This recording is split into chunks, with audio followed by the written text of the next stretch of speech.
Hello, and welcome back to For the Penguins. I am your host, Mika Ramrigota. Thank you so much for listening in. So, last week we talked with Josh about the electric vehicle industry. We talked about innovation politically and technologically, and also addressed some concerns that consumers might have. So, if this is of interest to you, feel free to check it out.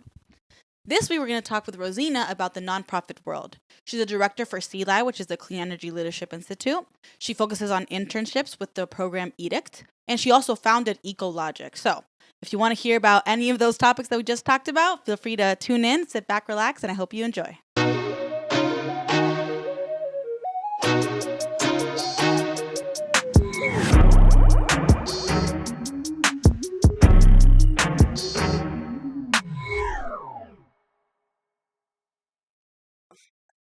All right, welcome Rozina to my passion project. Excited to be here. So Rozina is a director at the Clean Energy Leadership Institute, as well as the founder and director of Eco.Logic. But please go ahead, introduce yourself, tell us what you do, and why are you here with us today? Sounds good. Hi, everyone. My name is Rozina, and I am a director at the Clean Energy Leadership Institute. I work on energy justice partnerships, predominantly with the Edict internship program, which stands for Empowering Diverse Climate Talent.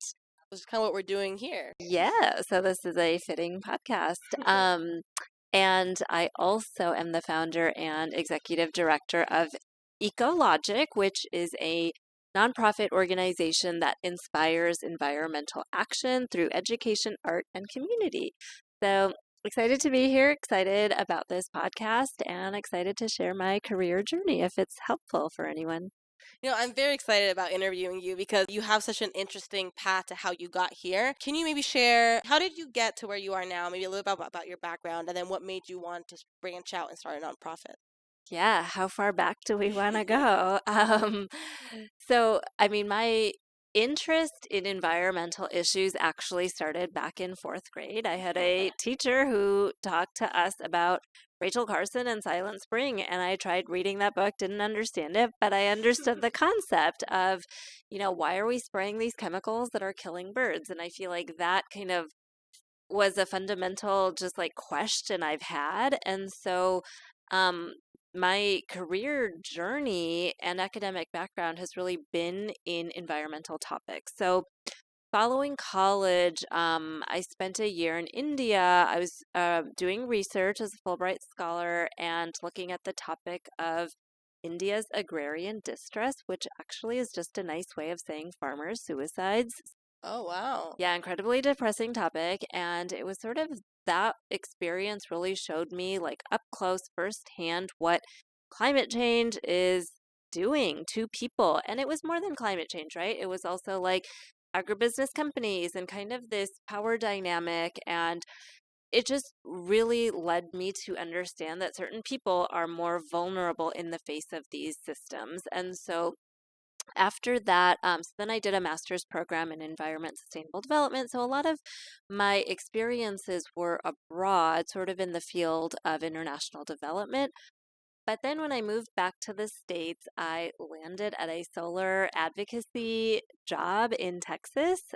And that was sort of my first exposure and experience working in the clean energy space. So, that was pre my CELI fellowship because I was actually a fellow with the Clean Energy Leadership Institute before I joined staff. So when you were studying in college and you were focusing on agriculture, did clean energy not pop up, or this is all relatively new, right? yeah, totally. That's a great question. It did not. Like my entire master's program, which was called Environment and Sustainable Development, did not address clean energy, which in retrospect is shocking because development and environment, both, like energy is such a key part of both of those topics. And I don't think I even realized that that was a missing component until I started working in the industry. And then when I joined CELI as a fellow, when I lived in DC, I realized that the CELI fellowship was sort of a missing part of my grad school program. Mm-hmm. So CELI was a little bit of like grad school extension for me. But yeah, you're right. Like, we looked at like food systems, we looked at agriculture, we looked at water, we looked at planning, a lot of things, but energy was just not a part of the conversation. That's very Yeah. interesting. Yeah. I interviewed other people recently that graduated school in the last 5 years, and they do have those programs Yeah. now. But that's crazy because even when I was in school, and I graduated about 4 or 5 years ago too, I didn't know that much about it. Yeah, grad school for me was in 2010, so it's been a while, and it was in the UK. So yeah, I don't, for whatever reason, energy was just not a part of the conversation for my particular program. But yeah, so then I worked in the solar industry for a bit. I moved to DC. I was working at an organization called Grid Alternatives, which really focuses on ensuring access to clean energy as well as workforce development. So that was a really cool organization to be a part of. When you say workforce development, are you talking about when, let's say, coal plants are retiring and there's new solar, wind plants, helping people adjust to that? Or are you talking about people like us that are trying to get into the workforce, into renewables? Yeah, so so what I meant was, as Grid was going into communities to install solar, it was really working with people in those communities to get them trained up to install solar. So I love that. every build was like done using volunteers and giving them an opportunity to get some hands-on technical skills. Yeah. So I don't believe it was really focused on like coal communities, although there may be that shift now because it's been a few years since I've worked at Grid, but at the time it was more just ensuring that all the builds were open to volunteers from the community. That's extremely important to get people involved in the projects, not just have some random people come in, build something, and then leave. So, Exactly. no, I love that. Mm-hmm. Yeah, so then fast forward, you asked about, what led me to start the nonprofit. So, yeah, when I moved back to the States after being abroad for several years, I really wanted to figure out how can we make environmental education fun and action oriented. Those were kind of my things because it was like, sometimes there's this idea of like, well, this is all depressing. I don't, how do you make it fun? Yeah. And how do you make it action oriented? Because once you learn about it, well, then what? So I created this high school curriculum, and I was living in Texas, as I mentioned at the time, and launched a camp. So it was called Camp Eco.Logic. This was before Eco.Logic was a nonprofit. And yeah, just had some really good response and turnout to that program. So it was just a lot of fun. Working with the youth is really inspiring. Then fast forward when I was living in DC, it was 2018. The IPCC report had just come out, and it was sort of the first time that the IPCC report had given us like a time frame of like we have 12 years in which we need to act, and kind of make everyone like go into a panic. Exactly. Well, that's what I thought what would happen. I thought people would sort of wake up, and I thought that would be the moment, like, oh my gosh, we have 12 years. And yet, I didn't feel like that report really made it to people's radars outside of environmental circles. And it was kind of like news cycle for a day, and then people moved on to the next news story, right? Yeah. And it was the previous presidential administration. So I just had a lot of anxiety, and I just needed to find a way to channel my climate anxiety. So I wrote a play, and it was a climate comedy. Wait, I love that. What's it called? It's called Love in the Time of Climate Change. I love plays, so I would have the rest of this just be about the play. Is it like about like two people, or is it like two penguins, or like two polar bears? Ooh, you're giving me ideas for the next play. No, so it's centered around a millennial woman, and it was sort of her journey navigating modern dating and climate change anxiety. So, two not so funny topics, and somehow we turned it into a comedy because you have to learn to laugh through it all. I love that.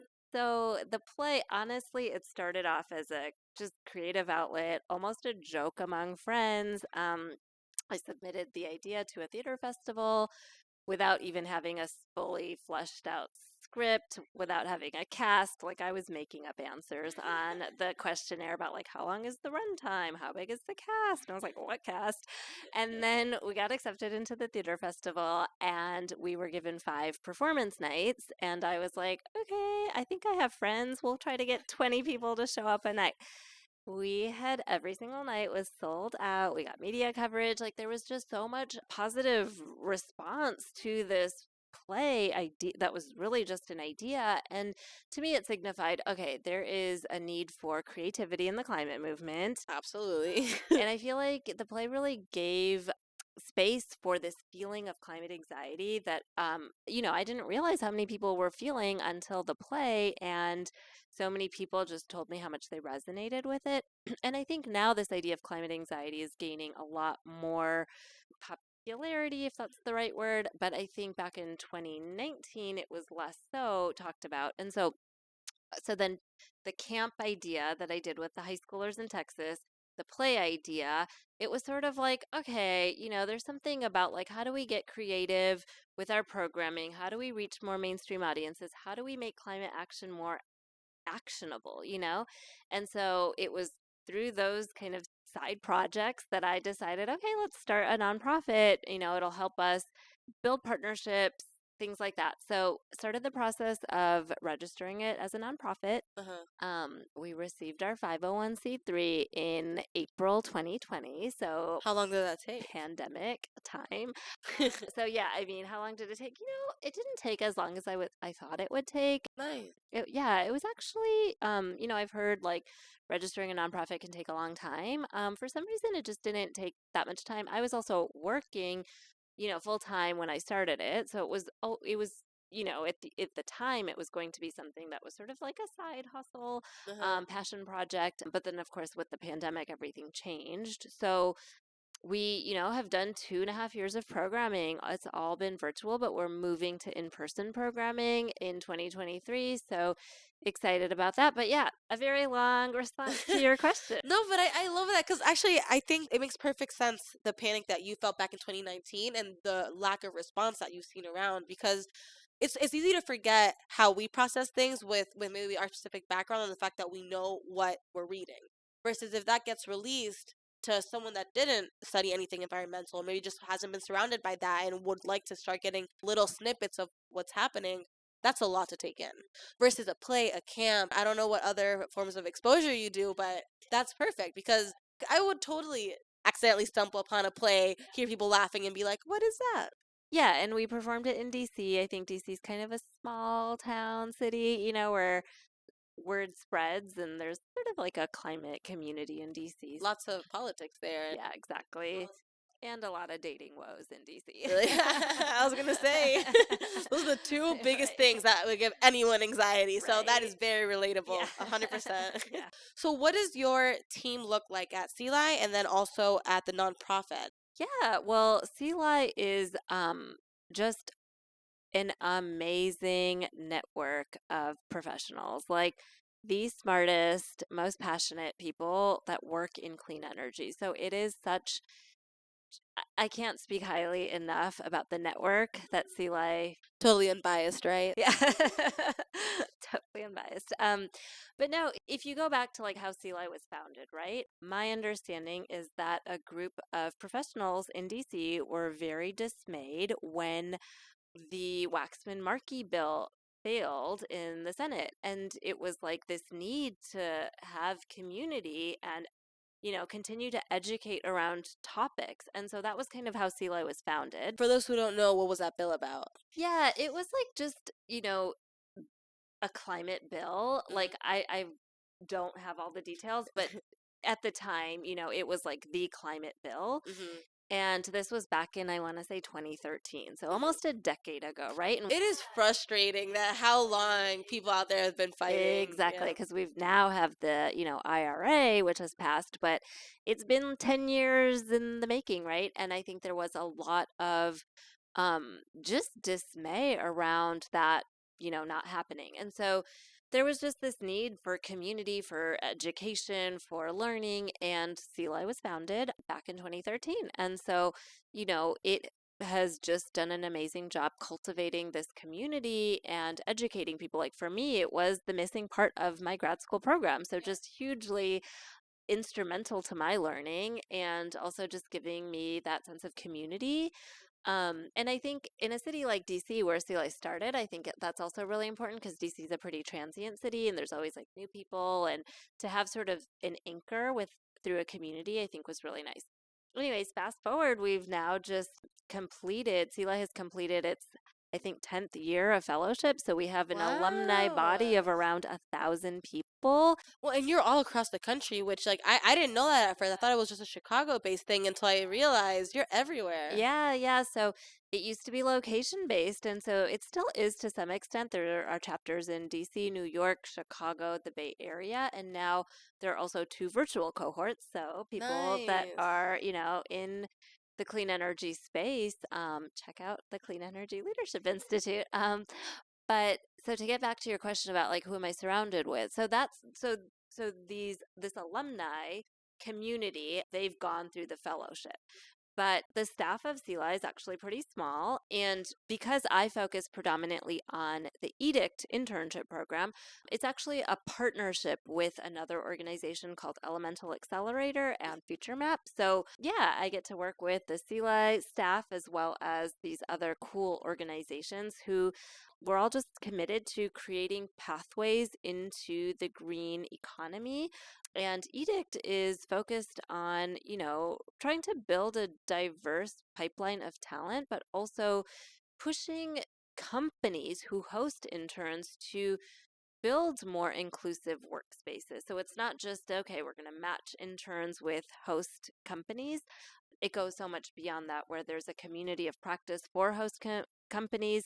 And then there's also soft skills training that interns receive, and they get access to professional network. And so one of the things that I do is I get to help bridge the gap between the Sea Life Fellowship and the Edict interns. So it's almost like these mentorship opportunities so that Edict interns get to see what jobs in the clean energy industry look like. And so yeah, my job's really cool. I get to work, get to interact with the Sea Life Fellows and the Edict interns. Are the internships usually for people in college, high school, masters? Good question. So, college students as well as recent grads and some graduates as well, but not high schoolers. So, Gotcha, gotcha. Okay, no, that's awesome. Okay, and then you mentioned Edict and you mentioned elementary, what was it called? Elemental Accelerator. Elemental Accelerator. Mhm.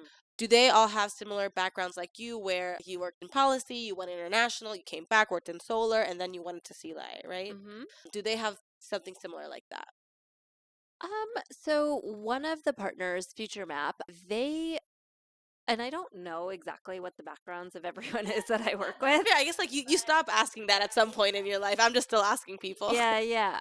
But Future Map, I mean, they're an organization and they work predominantly with first gen students. So it's a lot Okay. about the soft skills training, like how can they support interns to really succeed, and how can Mm-hmm. they work with host companies to help them help their interns succeed. So things like a workshop on giving feedback is something that like Future Map helped develop, that Yeah. curriculum. As an engineer, we need that because our soft skills are not developed in college. We are on our own for that. We're just thrown into the world. So Edict is a cool program because it is really holistic in that sense. And then the folks at Elemental Accelerator, they work with various startups in the clean tech and climate space. So it's really cool that they also have a really cool community of companies that they work with. And then on the CLI staff, our executive director has a very strong policy background as well. So that's cool. Also, she comes from like an organizing background as well. So really trying to center justice in our programs and our organization. And then the other director at CLI, she has an economics background. So Nice. Sometimes, they relate engineering to renewables or they relate maybe more technical backgrounds, but the more I talk to people, the ones who start these cool programs are in policy, are in finance, are in HR, like it's all over the place. So you can study anything and get into this industry. every job can be a climate job. That is true. That is true. And so what about your nonprofit? What does that look like? Did your friends that were in the play, did they end up helping you start this Some nonprofit? of them did. Yeah. I mean, I definitely recruited some friends to act in the play. Yeah, no, when I, started the nonprofit, it was a lot of, because you need a board of directors when you go to register a nonprofit. So honestly, it was a lot of friends. It was my roommate. It was family. Yeah. And then after, we received our 501(c)(3), I was like, oh, actually, I think we need to, make sure we're getting the right people on this board. So it's taken some iterations, and Eco.Logic is still a very new organization. So for anyone listening that wants to get involved, I'm just going to put a plug. There you go. Ecologicprograms.org. Yeah, it has been a predominantly volunteer run organization. Mhm. And hopefully that'll change soon. But yeah, people that have been involved, like as board members, a lot of them are just colleagues that I've worked with at previous jobs. So they have, some have some environmental background and experience. There are people who have started their own organizations or, things like that. So it's been a little bit of a mix, but we're still trying to, still recruiting and trying to find the right people for Eco.Logic. I love that. Okay, well, yeah, best of luck. That sounds so cool. A question that I try to ask everyone that I'm interviewing is to share maybe their salary range, just to, debunk that myth that if you work in sustainability, you can't make a lot of money, because that has absolutely not been true with anyone that I've interviewed. And I try to make it particular to each person. Yeah. So now that I know you made it play, I would have changed these category names because I made it specific to policy, and I wish I would have done the play, but it's okay. So if you make 60,000 a year or below, we're gonna call it the concept stage. That's what I learned is when you start a policy idea. I googled all this. I hope this is good. From 60 to 90K a year, we're gonna call it the policy development stage. 90 to 120K a year, the policy drafting stage, and then 120 or above, approval stage. You made it. So feel free to share. Yeah, really interesting. Well, I should caveat by saying, so I am not a full 40 hours at CLI because I'm doing Eco.Logic. So I'm Mhm. currently 32 hours. So I think that might change your categories just a little bit for my case. But yeah, I guess the director level would be at one of the top two tiers. Policy draft or approval? So I guess I would be in the draft stage Gotcha. where I am currently. And yeah, I will credit the executive director at CLI for really working, as you said, to debunk the myth that sustainability jobs or even nonprofit jobs, right? And nonprofit jobs, tend to not pay super well. And it is, yeah. And I think there's also, if you look at kind of the history of nonprofits and sort of the nonprofit industrial complex, like there are some things that need to be fixed with that. But I will say that I'll give credit where it's due, and our executive director is really trying to ensure that people are paid well at CLI. So yeah. I love the nonprofit world. I just wish that it would be like one of those where you're like, you get in, killing it the whole time, but you have to start things from scratch. My mom started one as well. That's why I asked how long it took to get the whole certification, because I've seen that process and it's definitely complicated. So kudos to you for doing that. Yeah, so hopefully we'll get to a place where we're able to pay staff at Eco.Logic, and then you can ask me that question for that organization. Yeah. So one of the last questions is, do you have any advice for people that kind of want to get into this industry if they want to work for an organization like CLI or maybe even start their own nonprofit? Yeah. I would say talk to people and talk to as many people as you can. Like, I think we live in this digital world. We have LinkedIn, like use it. And I will say, I think people in the environmental space, clean energy space, they're usually very open to conversations and talking to people. So I can attest to that because the response that I've been getting for these conversations has been amazing. It's been a lot of sea light too, so I'm very grateful. And I would say, though, when you go into having these conversations, like do your homework on them so that you're, making it worth your time and theirs, and just have, specific questions. Like if you want to know what their day to day entails, like ask them that and have done a little bit of your homework so that you know what to ask them. Actually, I've done that mistake when I was younger. I'll just be like, so how did you get to where you are? And can you tell me what I need to do to be you? Yeah. They're like, we can't give you that answer. I don't know what to tell you. So that's good. Yeah, definitely do your homework. Yeah. Okay, well, thank you so much. This has been so fun. Yeah, thank you. Bye. Hello again. So, first of all, thank you so much for listening to the whole episode and staying until the very end. We're continuing to try to grow this podcast and to keep on posting twice a month. So, if you could comment, share, like, anything that you want to promote this podcast, I would really appreciate it. Also, if you have any suggestions on what you would like to see, we're always accepting new ideas, new people that want to be interviewed.